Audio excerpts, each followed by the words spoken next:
o Jacques Wagner, que na região de Irecê, naturalmente fazendo funcionar a UPA, e realmente em Camaçari, com a colaboração do prefeito, falando uma política pública de inclusão social. Portanto, os cumprimentos da mesa ao nobre representante da Bahia.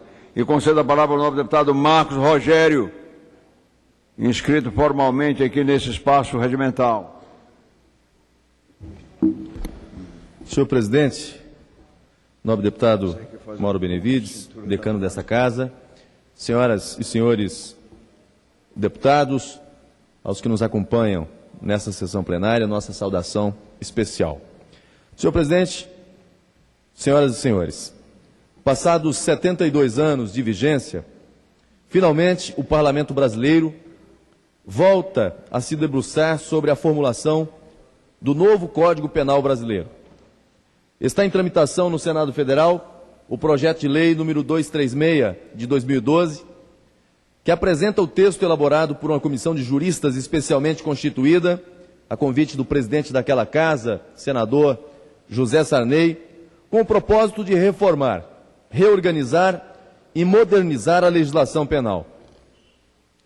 Se por um lado a iniciativa é digna de elogios e reconhecimento, uma vez que a revisão de matéria tão vasta tornava-se urgente, por outro, havemos de levantar questionamentos sobre a pertinência e os reais interesses dos formuladores do anteprojeto, agora transformado em projeto de lei, em relação à mudança de alguns pontos importantíssimos do Código em vigor.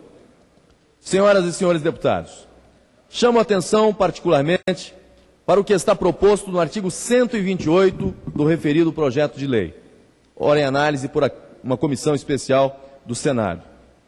Esse dispositivo exclui do Código Penal o crime de aborto, o que significa abrir caminho para a legalização de atos contra a vida de seres inocentes e indefesos. Não pretendo com esse discurso versar sobre a questão do aborto sob o ponto de vista religioso. Trata-se de questão humana e de natureza humana, o que já basta para recusar com veemência tanto a prática quanto a inimputabilidade de quem comete tal ato.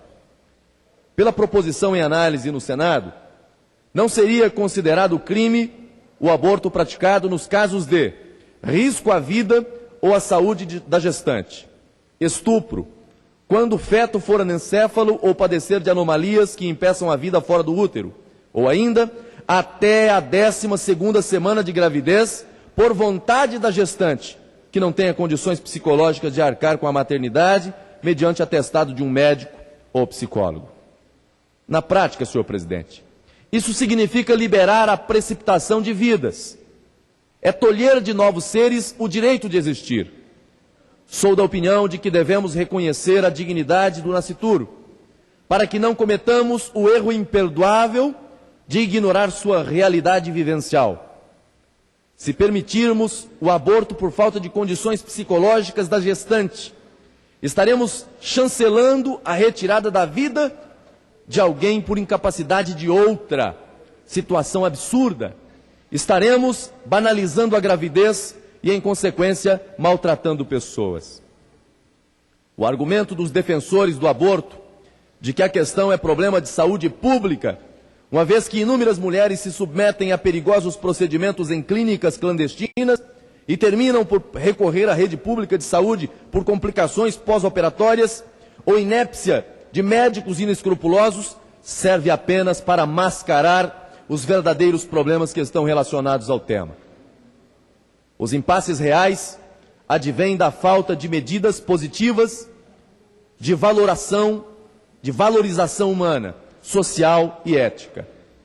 O que precisamos é de programas e ações voltados ao planejamento familiar, ao apoio à mãe solteira, à facilitação da adoção, à assistência social, à agregação moral das famílias, à educação.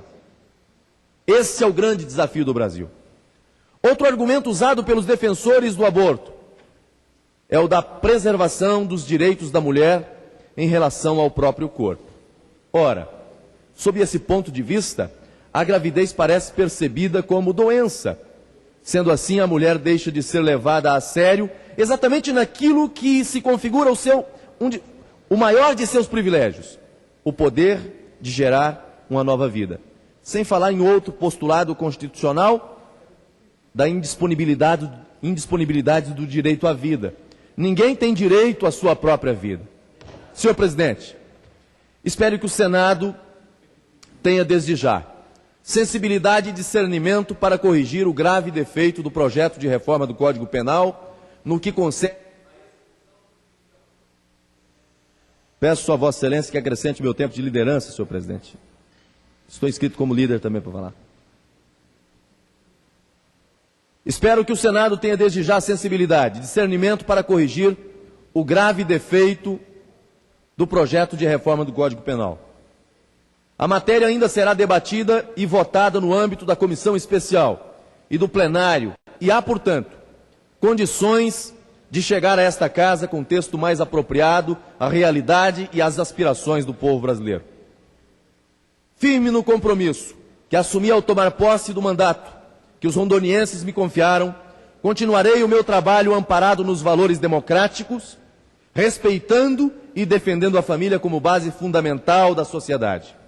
Lutarei, portanto, para que tenhamos, sim, um Código Penal adequado às exigências da nossa coletividade, cada vez mais complexa, mas com garantias seguras e viáveis de legalidade aos cidadãos deste país. Por outro lado, senhor presidente, uma subcomissão da CCJ, desta Casa, a Câmara Federal, trabalha uma proposta de reforma do mesmo diploma normativo. Todavia, de modo mais equilibrado, com o que quer e precisa a sociedade brasileira. Quero aqui cumprimentar de modo especial o deputado Alessandro Molon, pelo exaustivo trabalho, marcando hoje o início do prazo para emendamento da proposta até o dia 16 de outubro naquela comissão. O Brasil espera de nós a construção de um novo código, com mais rigor a quem comete crime grave, sem invadir a seara moral ou a seara religiosa, mas adequado para o momento em que o Brasil vive. Rigoroso com aqueles criminosos que têm ameaçado a segurança do Brasil, sem flexibilizar na questão do tráfico de drogas, sem ser tolerante com o criminoso, mas adequado com a realidade do Brasil. O Brasil quer e precisa de um código equilibrado. E eu penso que o grande papel do parlamento brasileiro é trabalhar para oferecer um conjunto normativo à altura do momento do país, à altura da história do país e com a segurança que o país requer. Eu penso que nós não temos o direito de errar, ser tolerante, condescendente com quem comete crimes contra a sociedade brasileira. Pelo contrário, nós temos o dever, a missão, e esta casa especialmente, a Câmara dos Deputados, que representa o povo brasileiro, meu nobre Padre Luiz Couto, tem a missão maior de iniciar e finalizar um trabalho de reforma de uma matéria tão importante para esse país. Embora tenha começado no Senado Federal essa matéria, essa casa não pode fugir ao seu papel constitucional também, de trabalhar essa matéria e dar ao país um conjunto de leis adequado e altamente eficiente aos seus propósitos. Senhor presidente, era o que eu tinha nessa tarde. Muito obrigado. Senhor presidente, me conceda um minuto de sua oportunidade. Cumprimento o nobre deputado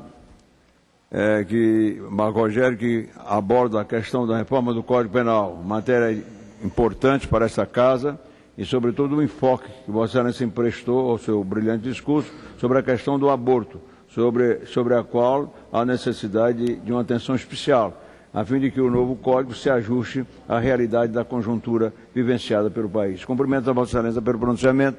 Obrigado. E para 1 minuto de intervenção, o nobre deputado Assis Jarralini.